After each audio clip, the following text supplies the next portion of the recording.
শহরের বাইরে একটা পুরনো বাড়ি ছিল, যা নিয়ে নানান ভুতুড়ে গল্প প্রচলিত ছিল। কেউ বলতো মাঝরাতে সেখানে নাকি কান্নার শব্দ শোনা যায়, আবার কেউ বলতো বাড়ির ভেতর থেকে অদ্ভুত আলো দেখা যায়। ভয়ে কেউ সেই বাড়ির ধারে কাছেও যেত না। অনিক একজন দুঃসাহসী তরুণ, এই ধরনের গল্পে বিশ্বাস করত না। সে তার বন্ধুদের সাথে বাজি ধরেছিল যে সে এক রাতের জন্য সেই বাড়িতে থাকবে এবং প্রমাণ করবে যে ভূতের অস্তিত্ব নেই। তার বন্ধুরা তাকে মানা করল, কিন্তু অনিক তাদের কথা শুনল না। সন্ধ্যের পর অনিক সেই বাড়িতে ঢুকল। বাড়ির ভেতরটা ছিল অন্ধকার আর ধুলোয় ভরা। জানালার ভাঙা কাঁচ দিয়ে চাঁদের আলো এসে এক ভৌতিক পরিবেশ তৈরি করেছে।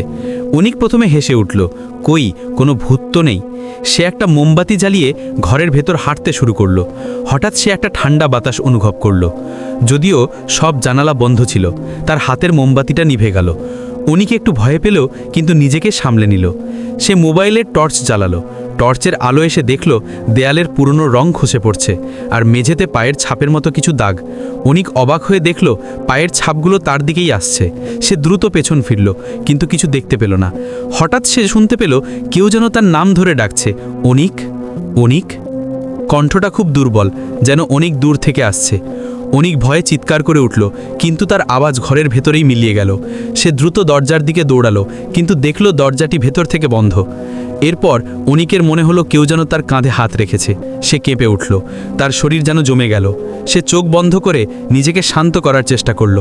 যখন সে আবার চোখ খুলল, তখন দেখল তার সামনে একটি ছোট মেয়ে দাঁড়িয়ে আছে। মেয়েটির চোখ দুটো ছিল সাদা, আর তার মুখ থেকে একটা অদ্ভুত হাসি বের হচ্ছে। সে ফিসফিস করে বলল, তুমি কেন এসেছো এখানে? এটা আমার বাড়ি। অনিক ভয়ে কাঁপতে কাঁপতে কোনো মতে ঘর থেকে বেরিয়ে আসলো এবং প্রাণপণে দৌড়ালো। সে আর পেছনে ফিরে তাকালো না। পরদিন সকালে তার বন্ধুরা তাকে বাড়ির বাইরে অজ্ঞান অবস্থায় পেল। অনিক এরপর আর কখনো ভূতের অস্তিত্ব নিয়ে সন্দেহ করেনি।